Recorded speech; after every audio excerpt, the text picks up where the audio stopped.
Good afternoon, everyone. Welcome to our web talk show. This is regarding the mental wellness of students. And we have our guest today, Sri Lakshmi Pingali. Dr. Sri Lakshmi Pingali has been a psychiatrist for a very long time, and she's working with Gandhi Medical Hospital. And she's also working as part of the Roshni initiative. We'll ask ma'am to give a quick introduction about herself, and then we'll start the call. Ma'am, over to you, please. Yes. So I'm Dr. Sri Lakshmi, as he said, and I'm an associate professor of psychiatry in Gandhi in Secunderabad, and I'm also the consultant psychiatrist with Roshni Counseling Center. And psychiatrists are medical doctors who do an MBBS and then an MD in psychiatry. And people like me are equipped to deal with mental illnesses when you come. So we treat them with limited counseling, but more with medicines. That's about me. Thank you, ma'am. In fact, this reminds me about a recent news that we've seen yesterday. This is today's also International Drug Addiction Relieving Day, as well as there's a disturbing news that we have seen yesterday about a 16-year-old who has committed suicide, and she's a superstar on TikTok. I'm sure you all would have seen that news. It is so disheartening to see that at quite an young age, someone has decided to take her life in spite of having millions of followers. So I'm just trying to get your view on how do youngsters differentiate between the real world versus the unreal virtual world and the follow-ups, because this is too alarming and disturbing, as many of our participants would also be agreeing with me that in spite of having so many friends on the internet, so many online friends, all of these youngsters still feel alone, still feel lonely. So how can we address this? What are your thoughts on this? Yes. So first of all, let us understand that more than this, I think the focus should be on the fact that she has committed suicide at such a young age. And this is following a spate of suicides that have happened in the last few weeks, all very highly accomplished people with lots of fan following, people they are very well loved, no matter what the age group. Now, from this you understand that fame and glory and money is not a buffer against suicide. So let's be very clear about that. Anybody who has a susceptibility or who has such severe stress has a risk of committing suicide. A little later in the talk, possibly I'll tell you who has higher risks for committing suicide. But before that, I would also like you to understand that having a lot of friends online is a good thing. What happens online is whenever you put up a picture or a post, you start counting the number of likes that you have, and each like gives you a kind of a high, and you're feeling very happy about it. And when you do not get that, when you do not get those likes, or you do not get what you feel is necessary to get at that time, I should have gotten better likes or whatever, that makes you feel very, what should I say, very low and very depressed, or that you feel that you are not good enough. So when you hang your self-esteem on the likes you get on social media, life becomes very tough. So let us understand, having a true friend is somebody you can share with, talk to, and tell your innermost feelings without the fear of being judged. This is unlikely on social media because all of us, including myself, want to put on only the best face on social media. We will not put up our crying pictures. We will not put up our sad stories. We will not put up our failures. We only put up our successes, and we get likes, and we feel so good or grand about it. So please understand, virtual world is not equal to the real world. Have a friend in real life. You may be contacting this friend over the phone, or you may be contacting this friend online, but there should be at least one or two friends whom you can share completely and confidently. This friend can be your parent also. This friend can be your sibling also. This can be your schoolmate or a neighbor. Or if you have nobody to share, even your diary can become your best friend, where you can write your problems and tell all about it in your diary, a virtual or a real diary, so that at least your emotions are out. Now, if it's good to be on social media, everybody is on social media, you cannot escape that. But social media does not define you. Just because you got 10 likes and your friend got 100 likes, your friend does not become a better person than you. So the basic values of a human being are not displayed on social media. It is only the good and attractive parts of you that are being liked, and that does not define you completely as a human being. Please be aware of that. It's only a part of you, and it does not define you completely. You're much more than your social media image. Thank you, ma'am. That makes a lot of sense. And while you're also talking about this, you're talking about maintaining a diary or writing down our emotions. And I want to remind our participants that our initiative here can act as their diary where they can write to us if they would want to talk to someone, if they're seeking some advice. And that reminds me of the emails that you have got that would want your suggestions today. I'm just reading to our first email.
Yeah, good afternoon, everyone. This is Kaushik from Unify. All of the college students know me, and madam, this is Kaushik, the radio operations chief. And I just want all you to know that Ashokana sir has lost his internet connection as well as the power.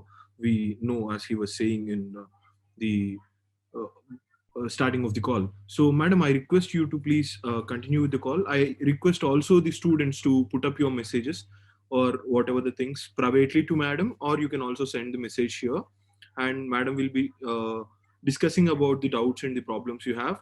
In the meanwhile, we will figure out a problem and a way to connect Ashok sir, and we will read out the email. So, guys, I request you to come up with the messages. Uh, we are really sorry for the inconvenience caused, madam, and students. That's okay, Kaushik. I think since we started on a very important topic of suicide, I would like to continue telling the students so that since it's reaching a lot of them, till that time, maybe the students can think of putting up questions to me. Not to worry, I'm not going to read out any names. I just need your queries so that I can, I answer them and it reaches out to more of your friends. No answer is stupid. No question is stupid. No question is simple. No question is unnecessary. Every question is important because mental health is not understood by everybody. So, are you able to hear me? Somebody says, "How can I hear your voice?" I'm not sure whether you're able to hear me now. Yeah, I just want, please, guys, can everyone hear to madam? Yes, sir. Yeah, I think there is a problem with Shruti internet, madam. You can Okay. continue, and that was a very good thing that was going on in the discussion. I want you to continue with that. Yes. Yes. Then I'll read out one of the questions that came to me a little later. But let's first discuss about suicide. Now, whenever you talk of suicide, suicide is an act of taking one's own life. Okay. The two kinds of suicide that we're talking about. One is called a suicidal gesture. That is, you are you're wanting help. For example, you're having a lot of difficulty studying, your parents don't understand you, or you're having difficulty with friends and you have nobody to share with. You really don't want to die, but you feel that this may be the only method in which people will understand the kind of pain I'm in. So what will you do? You will make an act of either cutting your hands in public, or you will put your chunni around your neck and you will threaten suicide. Now these are not action, these are not acting, but this is a cry for help. This is called a parasuicidal gesture, as opposed to something which is a serious suicide. Serious suicide is when you have thought about it for various days and then you have planned it out nicely when nobody is there and then you attempt it. So this way, what happens is this person has very less likely chances of being saved. How will you know that a person next to you or your friend is so bad, in such a bad shape, that they're about to commit suicide or they're planning to commit suicide? You should know because you might be the one to save them. So let us take a few pointers. If this friend is very unhappy for the last few days, not sharing his problems with anybody, and is being very alone, okay, then you can suspect. Second, if they already have some member in the family who has already attempted or committed suicide, then this boy also or girl has a high risk of committing the same. If they have themselves attempted it in the past multiple times, then also the risk increases. When they start writing farewell notes, when they write a suicide note, or they give away the things and say, okay, this is the end, and they don't have any future plans, when you ask them, what about your future? They do not tell you any future plans. All of these are pointers towards a high risk suicide attempt. Okay. As a friend, what can you do? The most important thing is to ask a person if you're suspecting, Acha, are you thinking of death? Are you thinking of suicide? Many of us are afraid to ask such questions. We feel by asking this question, we've actually put the person's idea into the person's head. No, it is not so. In fact, what we're doing is a kind of relief to the patient, to the person, because at least they have somebody who understands them. So they are able to share their problem. Children, you also must know that we'll run a helpline, a suicide helpline called Roshni, numbers of which I will ask Mr. Ashoka to share with you. This is a confidential helpline. It's a voluntary helpline, which means no person working there is paid for it. And it is an NGO. And since it's a telephone, it can be accessible from all the parts of the country. Why is it done? Why is this helpline there? If the helpline is there with the belief that if you're getting a suicidal thought and you talk about it for some time, the thought goes away and you have some alternate plans in place. For example, we have many children calling us or students calling us and saying, I'm going to commit suicide right now. Then this counselor or befriender, as we call them, who is manning the helpline, keeps talking to you about your problems. And as you keep talking, you find alternate measures and you find alternate ways and say, oh, I've been so stupid. Why did I think I should commit suicide? Maybe I can try other methods in which to solve this problem. Maybe suicide is not an answer. So such kind of helplines are there throughout India. And in running from Hyderabad, working from Hyderabad is the Roshni helpline. So please avail it. It's not only for suicide. If you're having any mental health issue, you feel you cannot talk to anybody about that, and you are very stressed, you want to talk and share, and you don't want to tell your name, this is the best place to call. Okay. So please keep that in mind, and I'll share the numbers with you at the end. So when a friend who you suspect is very sad and is about to commit suicide or has attempted suicide, please ask. There is no harm in asking them. Second, you have to inform somebody who is more responsible than you. If you're of the same age, suppose you're 15 years old and your friend is also 15 years old, you can't help that friend, but you convince your friend and then talk to an elder in the position of responsibility. This may be your teacher, this may be your parent, her parents, and you get necessary help. Almost every college has a counselor as a backup. If their counselor is not visiting, they at least have somebody they can refer to. So make sure that your friend gets help that he or she needs. You will have actually saved a life. Do you know many people who actually attempt or commit suicide have met the doctor also in the last 48 hours, and they have never realized, and they never told the doctor, and the doctor did not ask these questions, and they have gone back home and attempted suicide. So it's so essential to ask when you suspect. Okay. One more question I was saying, I got a very interesting question from one child who says, let me read out the question to you so that it reaches to everybody, and I'm sure many of you are having the same problem. I don't talk or even open my mouth in front of relatives and family friends. I don't even prefer staying at that place. But on the other hand, when it comes to professional life or at college, at home, I'm a total extrovert. I can even take the lead to build a conversation. I don't know what type of person I am. I don't get it why I'm two poles apart. My relatives and family friends say I don't have a mouth, whereas all others say I have the biggest mouth. Can we help you out? Now, when you are like this, I want you to understand what is it that is harming you. Many of you may have this problem, right? Though in others, usually this person has said that he or she is more quiet in front of family members and very extroverted and very talkative in front of friends. There's no harm. There is no problem there at all. Okay. If where it is necessary for you to have a conversation, where you necessary to, for your future jobs or future profession, fine, you're able to talk, that is enough. In relatives, you may have only one or two you're comfortable with and you want to talk. Absolutely, there is no harm. A person can be like this and like that also. But there are some people who cannot talk in front of relatives and who cannot talk in front of others also. There it becomes a problem. What is this problem? Let me discuss a little more in detail, so that you people understand that it is quite natural. Many of you can feel like that, right? Now, whenever you're supposing you're a very shy person and you cannot make friends easily, at home also, though you can talk, you're not really talkative. Then when you're suddenly asked to go up on stage, you start feeling very scared and trembling and say, I can't function. And then you get down the stage. So every seminar you have to present or any kind of talk you have to present, it becomes a torture for you. If you have to suddenly go into a group of friends who are talking and you suddenly, you come up to them, new people are standing and talking, you really feel like going and making friends with them, but you find that you're very shy and you feel, oh, they may judge me, they may think that I'm stupid, or they may not like me, and you hesitate going and mingling with them. So this becomes so dysfunctional for some children that they hardly talk outside, they can hardly make new friends, they can hardly come up on the stage in spite of being immensely talented.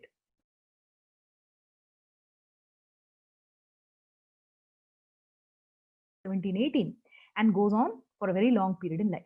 This is called social phobia. Afraid of being judged by society. Therefore, you rather not talk in front of everybody.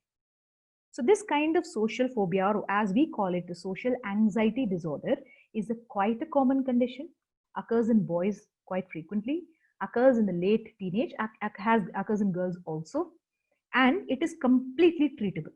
So when you are there, we have various methods or various means of treating this kind of anxiety, where you're not able to open your mouth in front of people, when you're afraid to mingle with other children, when you're afraid to make new friends, when you're afraid that you'll be judged wherever you go.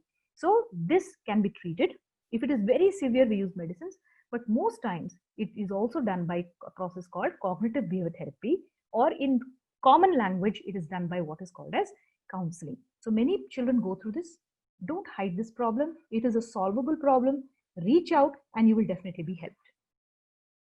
Okay, so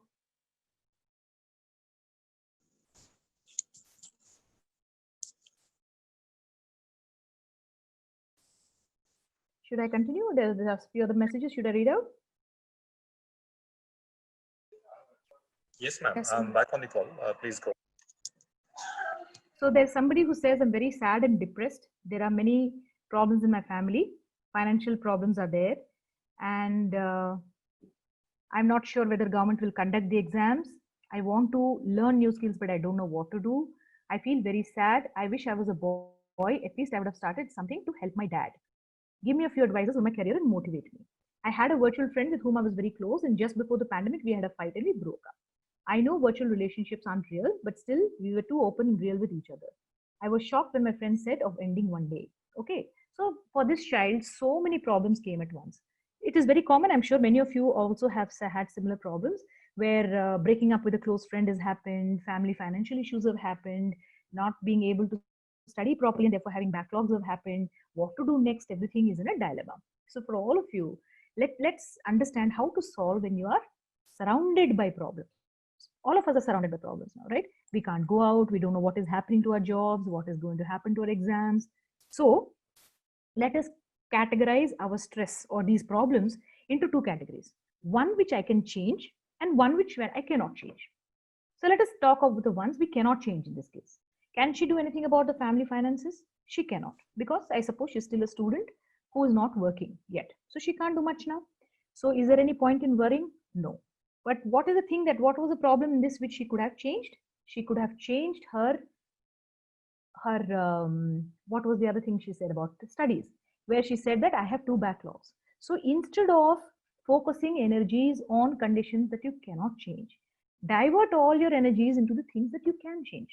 So if you are diverting your energies into studying properly, and then come whenever the exams happen, you are completely ready to give the exam and clear your backlog to your, because after that definitely you will probably get a job. So worrying about things that you cannot control, you cannot get a job now. Nobody is getting jobs. Even people who have jobs, many of them are losing it, right?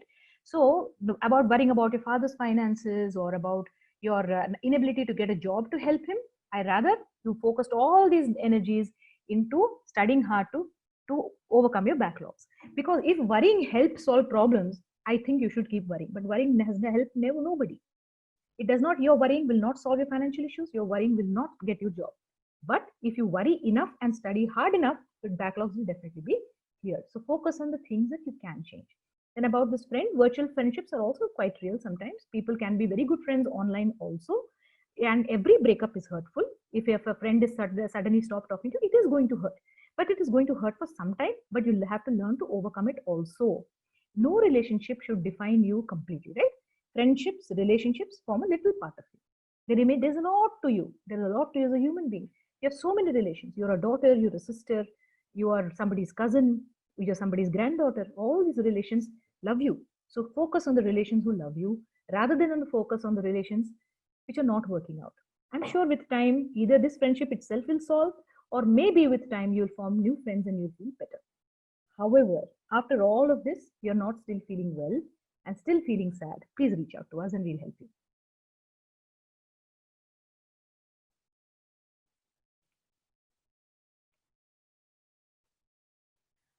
Ashoka Garu, I think I'm more or less done with the questions unless you want me to. Still struggling with the network there. In the meanwhile, you can also talk about the depression, and we also know some, due to this not outgoingness of the students in the social life, skills are also being killed. Like there are some people who will be showing up their singing, dancing and drawing skills on social media, and the others also want to do that, and again their insecurities come out and they stop doing it. So we can also talk about on that, and in the meanwhile I will check with Ashoka sir, or I will get the mail access so that we can read out the mails. So lot of issues, your children, some children have written earlier also to Mr. Ashoka and he shared with me. So one such problem also was similar, that my father has problems, my mother has problems, I am worried because they are fighting in the house because of me and things like that. So for all children, I have this one advice. Parents fight, adults have their own issues, they have their own stresses, and they're going to fight because they have to live their lives, they know best. And I'll repeat my advice. Worry about things that you can change. Worry about the things that are in your control. Can you control your parents and ask them to not fight? You cannot do that, right? But can you worry and improve your marks or improve your working and do better certificate courses that you get better jobs? Of course you can. So focus on the things that you can do. Focus all your energies on things that will help you achieve in life. Okay. Now let's come to also one more anxiety. We have now talked of social phobia. So since we are not having internet issues, I'll dedicate this entire segment to various kinds of anxiety problems that you may get during this age.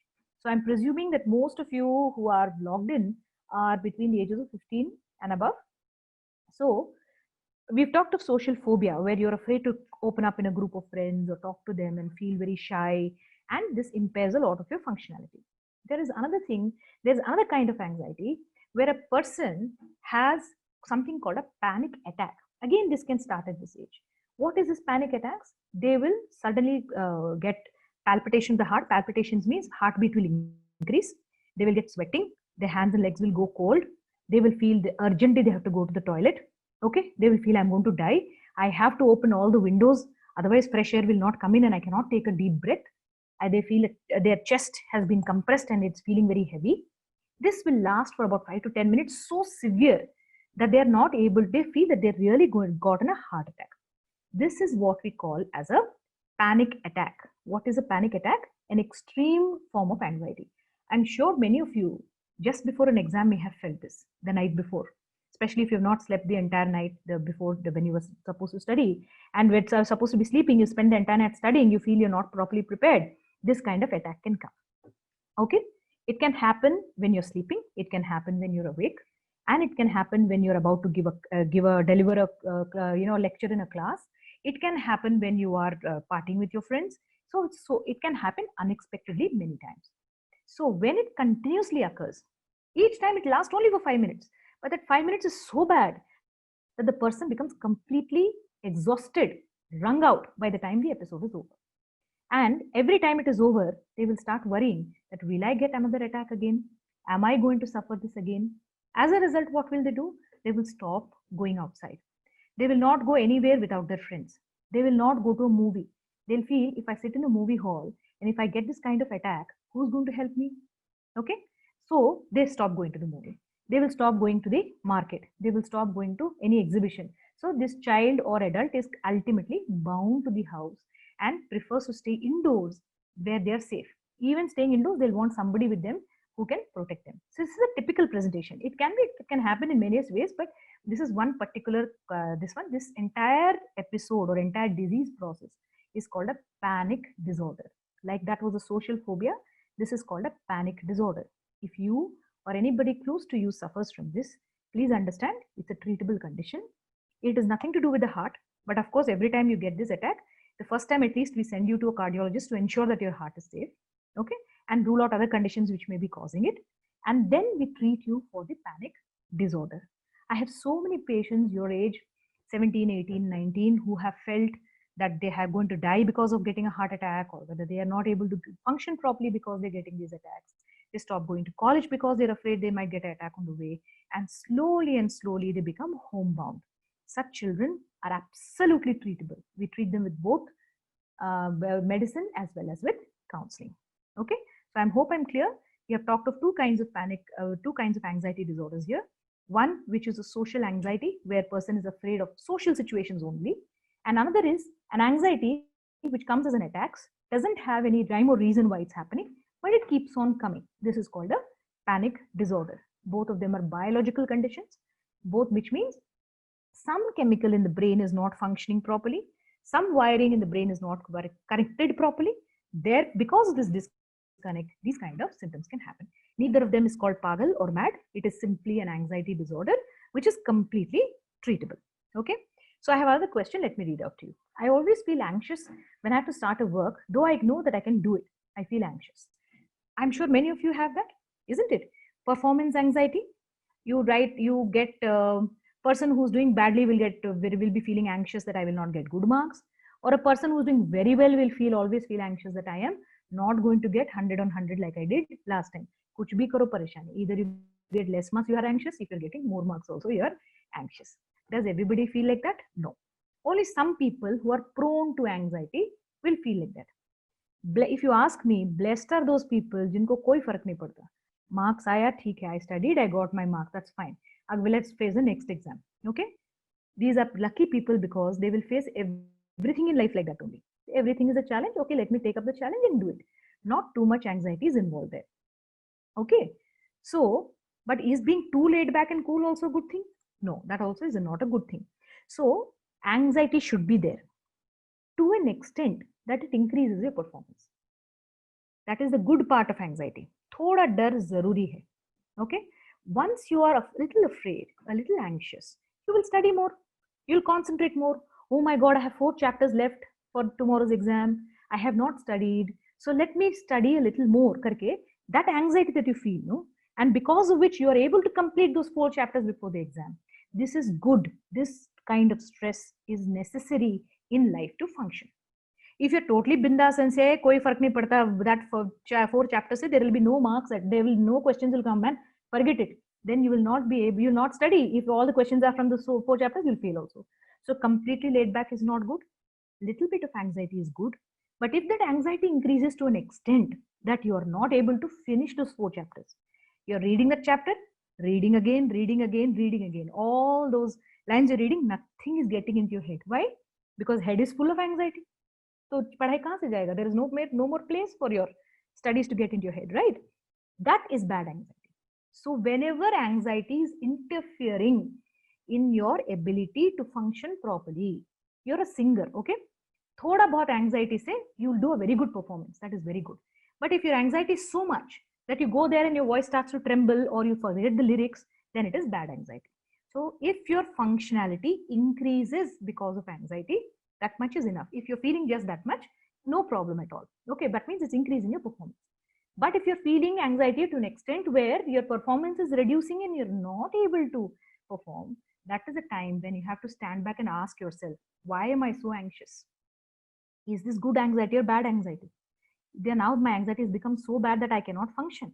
Then I have to make ways and means to reduce anxiety. Lots of things can be done at your level to reduce anxiety. Let us take a few examples. What can you do? You can maintain a routine. Let me give you the example of a student just before the exam is getting extremely anxious.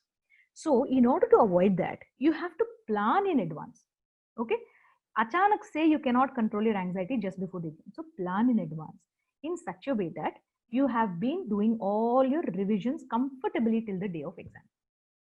The day of the exam, please have a good meal and have a good sleep, which is very important.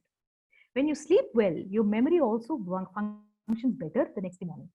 If you're a person who gets tensed at little things, open the YouTube and learn a beginner's yoga or pranayama. That also helps to control your levels of anxiety. These are small things that you can do for yourself. Have a good meal, have a healthy diet, not too much of junk food, not too much of colas or tea or coffee just before the exam. That also will play with your brain. Okay? Once you're done all this, but yet anxiety is still very bad. You're not able to function at all. You're not able to study at all. Your marks are coming down because you're so anxious you cannot write. Not that you don't know. You know everything, but you're not able to write. Then also is a time that you reach out to us and let people like me help you, me or any other psychiatrist around you, to help you to understand your source of anxiety and see if there are any other methods by which we can reduce your anxiety. Okay? Now, okay. There is one more very interesting question to me. So there's one child who's written to me, and very typically what we just discussed, and I'll read out her question to you. I get cold feet and hands get cold and my body shivers when I sleep, and it has happened to me 2 times. First one was during my 10th board exam, but I was all right the next day and I could write the exam. The second time was in my 3rd year and even could not write the last 2 exams. Is anything wrong with me? Like we've just discussed, if your anxiety is gone to an extent where you're not able to write your exam, you have to take help of a mental health professional. Meet a psychologist or a counselor nearby you. If they feel the need for a psychiatrist, they will send you. Don't fear the medication. Tablets are good if it helps you control your anxiety. Do you know many famous personalities, before they go on stage, before they perform in front of camera, they actually take anxiety medication and do it. So don't feel any shame for what is a normal medical condition. Okay? Okay. So the other question is also related. So let me read it out. My question is, will any kind of physical exercise or yoga help us to get rid of or control our anxiety or anger? If yes, how long and with what precautions we should take it? So first of all, yoga helps. Any kind of physical activity will help. Why will it help? 2 things. One is it keeps your body physically fit. A physically healthy body definitely will also have a mentally healthy mind. First thing. When you're exercising or doing yoga, you're releasing feel-good chemicals in your blood called endorphins, which for that moment will make you feel a lot better. So these are 2 ways in which your physical activity can help. Generally recommended is 3 to 5 days of exercise, maybe about 45 minutes of exercise, but it is entirely up to your body type. Okay? But make sure that you do not have any physical health conditions which prevent exercise. Suppose you have a very bad knee and you've been asked not to do, say, jump squats, karo, mat karo, don't do jumping, don't do squats, then you should avoid. So if you are having any physical condition, which is a little unlikely at your age, then you have to take the advice of any coach. But if not, anything that will keep you motivated and do, you can do. You like to play squash, for example, or you like to play tennis, but you don't like to jog or walk, do the tennis. That is also exercise. If you're a yoga person, but you cannot do cardio, do the yoga, no problem. If you don't like anything but you like to dance, go ahead and dance. Anything that you enjoy, you will do for a longer time. It is not about exercising how long, but being consistent in the way you exercise. The more consistently you exercise, the better It is for you because it keeps your body healthy, your mind fit, and your endorphins also are at a higher level. However, it is not the only thing to help you mental health. Please understand. This is as long as you're a mentally healthy person or you have occasional anxiety. If your anxiety is so severe that you're not even able to do that exercise, you're worried even during exercise, then you have to take medication. It is not going to help. Yoga is not going to help. Once you've taken the tablet, your body is fine and your mind is fine and you're able to focus better. इसके ऊपर yoga करो ना. Do yoga, you do exercise, you will be much better. Okay. And the next question is, I am working on a specific task. If I lose interest in it, even when I'm on the verge of winning, I stop it. What should I do? So you have to understand what is motivating you. Okay. What is your motivation? Is winning your motivation? Is a task done well is your motivation? Find your motivation factors. If you are, and keep yourself motivated like that. You know how we do therapy? Suppose we want to change a child and make him want to do homework every day. We ask him what are his favorite things. Okay. Parents will tell us he likes to eat pizza or he likes to go for a movie in the weekend. So what we do, we make a chart. You can do it for yourself also for motivating yourself. You make a chart and say, of the 7 days, if I'm able to complete the task at least 6 days in a week, then I will treat myself to something at the end of the week. You've defined what is a treat. For the girls, you might want to buy something or go shopping, or you want to or you want to eat a pizza with friends or whatever. Keep one reward for yourself at the end of the week. Keep one structure for yourself the entire week and say, if I'm able to do 6 days out of 7 days, then I will reward myself. But if I did only 5 days and didn't do the other 2 days, so reward to gaya. Okay. This is usually done by parent, but since you're more adult, you can try it out yourself also, and that will keep you motivated. Also, this person who's asked me, why do I give it up just before I win? You have to ask yourself, are you afraid you're going to fail? You rather stop now and say, I was very close to winning, but I didn't do it. Okay. And I didn't win it because I didn't do it. Is that an excuse you're telling yourself? Is it afraid? Are you afraid that you may actually lose if you actually try? Please find out. Ask yourself, analyze your thoughts, and you find out whether the anxieties that you may fail. That prevents a lot of people from trying whatever they want to in life. Okay. So ask yourself, and if that answer is that, yes, I'm afraid that I will fail, then push yourself harder next time. There is nothing worse than not trying. It's okay to fail, but it's not okay not to try. Because you never know what potential you had, isn't it? Okay, so one more very important, very, very important question, and that comes to the third type of anxiety disorders I wanted to discuss with you today. Do you remember what we discussed the first two?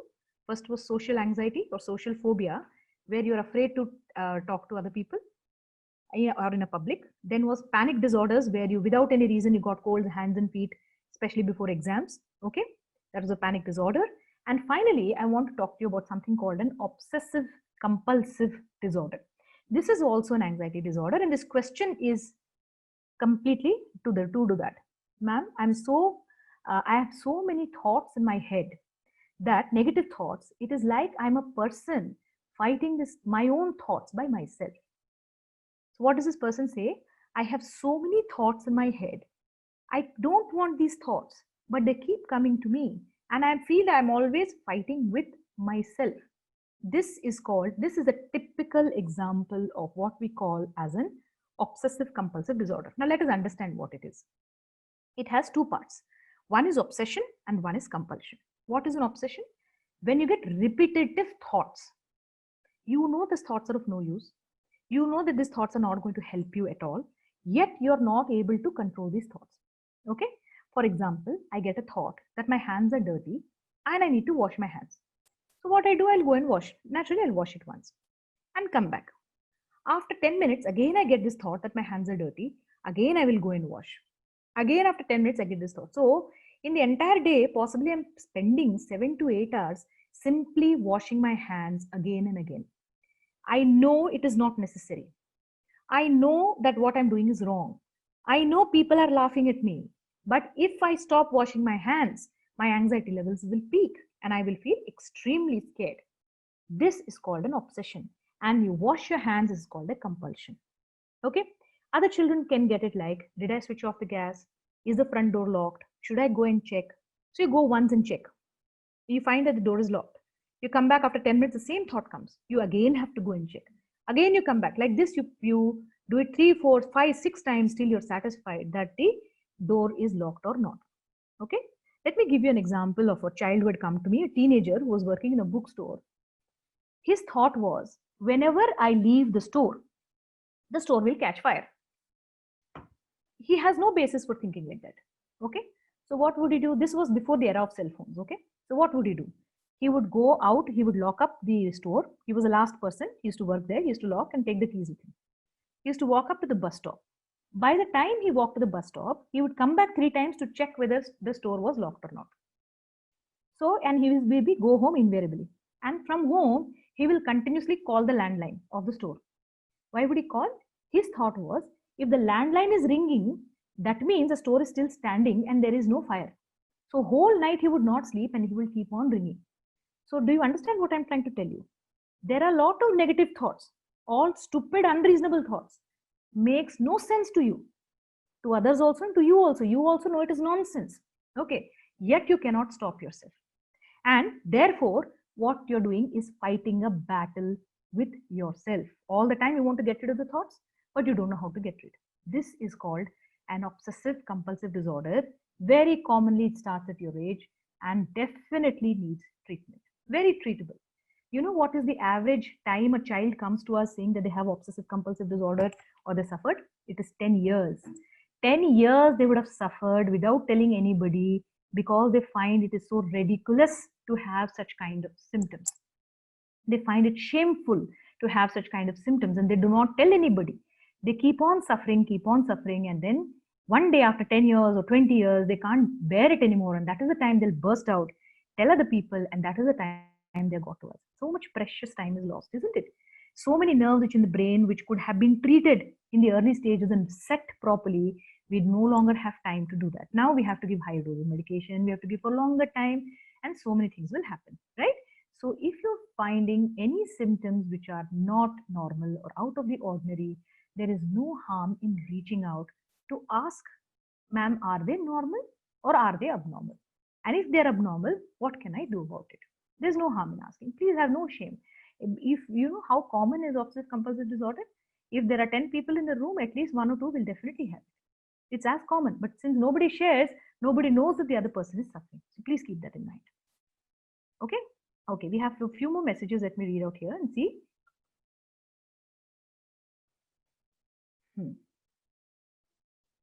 So these are very, there are very similar kind of questions, both of them. Let me read out one after another. I'm very much interested to give seminars, but when I reach the dais, I'm not satisfied with what I've delivered. I have much more to say. Okay. And then but I can't, what to do? Then another person says that I feel everyone around me is better than me and I'm never good enough. And I try to become like everybody else and get confused.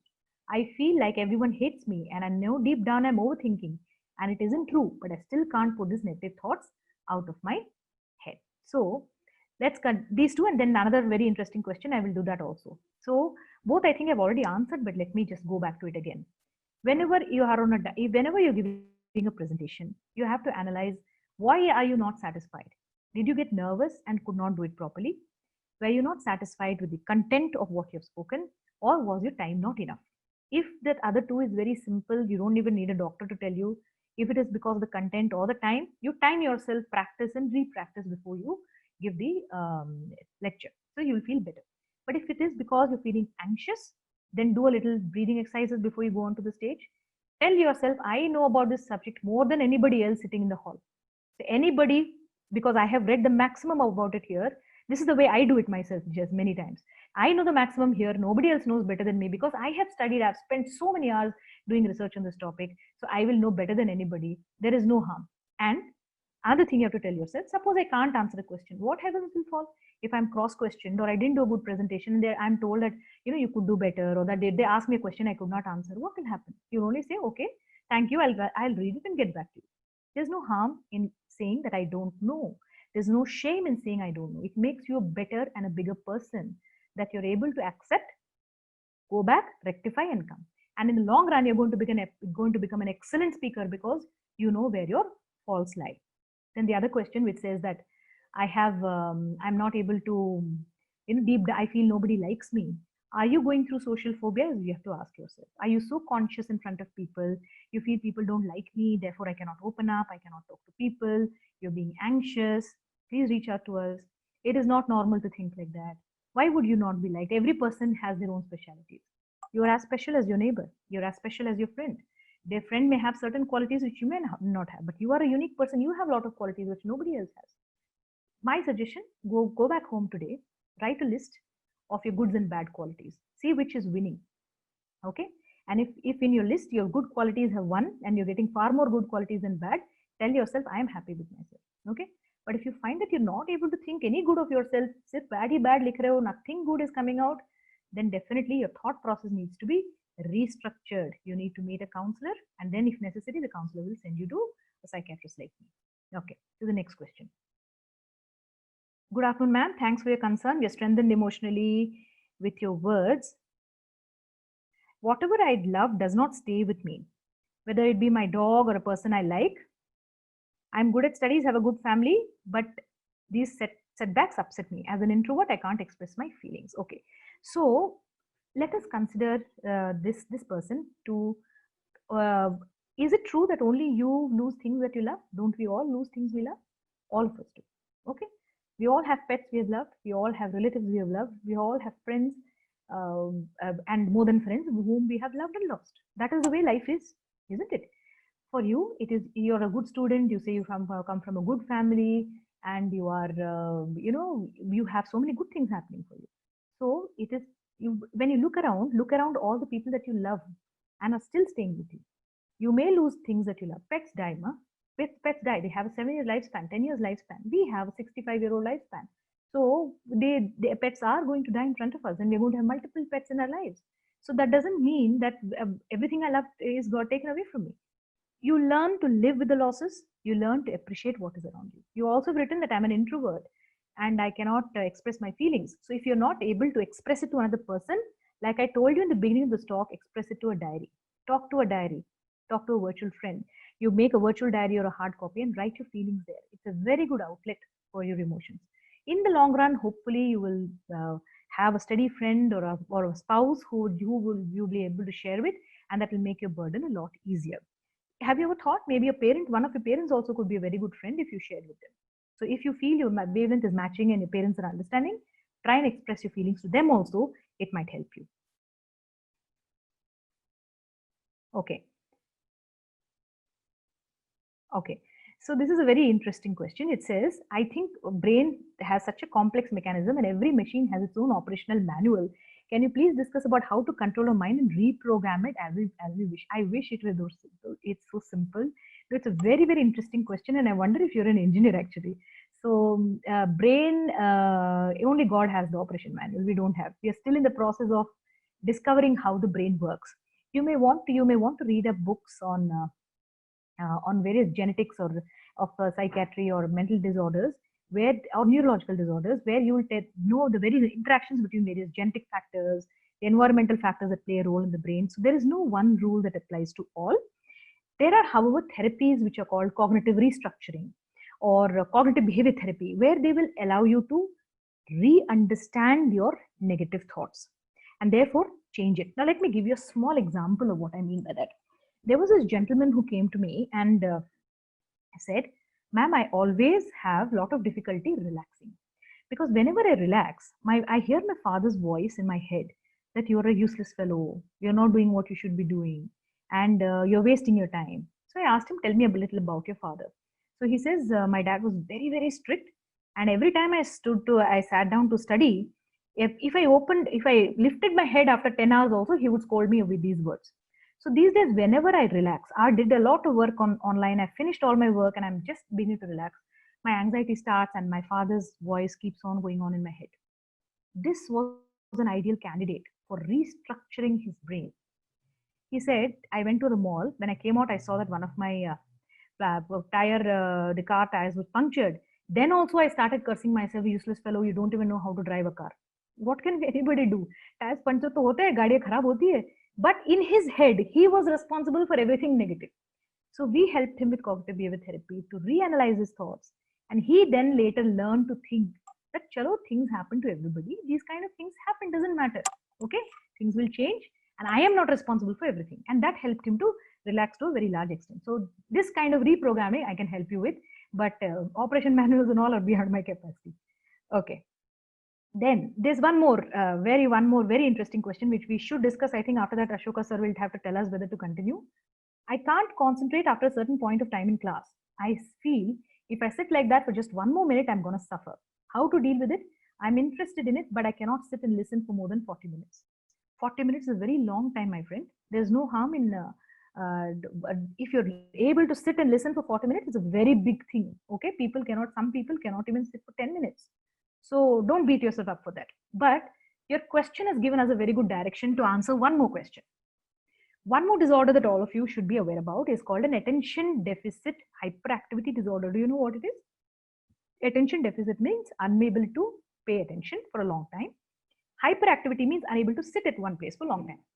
Generally, it starts before the age of 12.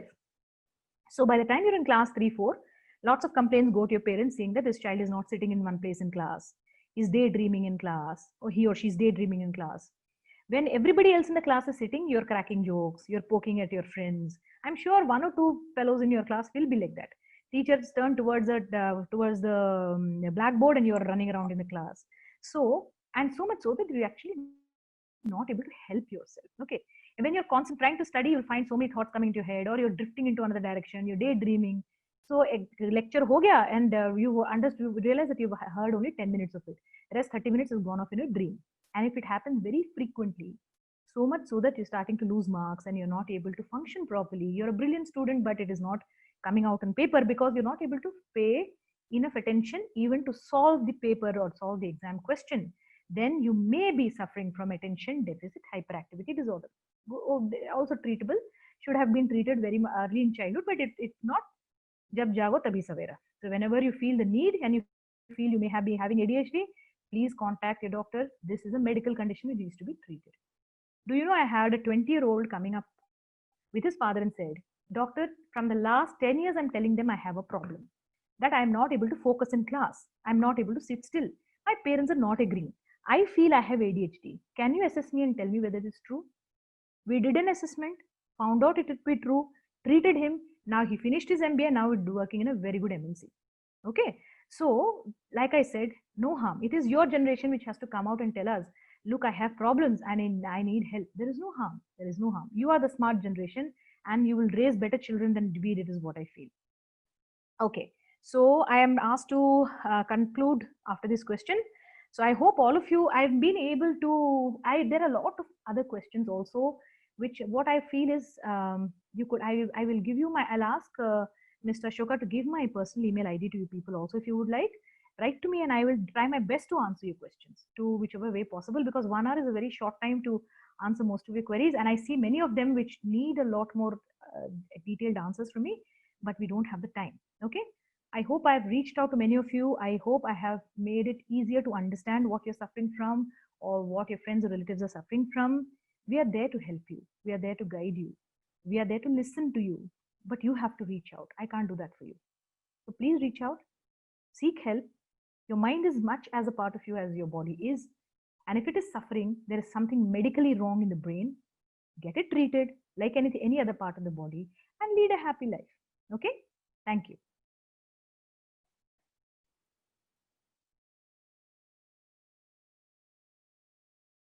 Yeah, Kaushik, I'm done with the session. Yeah, madam. Thank you, madam. Thanks for the wonderful session that you have taken today. And obviously, we know questions will be always be coming.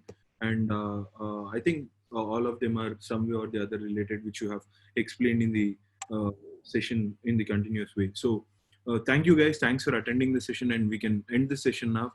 And there will be also amazing sessions like this every day. So wait for us. We will be with an amazing session tomorrow. Thank you guys. Thank you, madam. Thanks for being with us and guiding us and our student community for a responsible future time. Thank you, madam. Thank you. Thank you for having me. Thank you.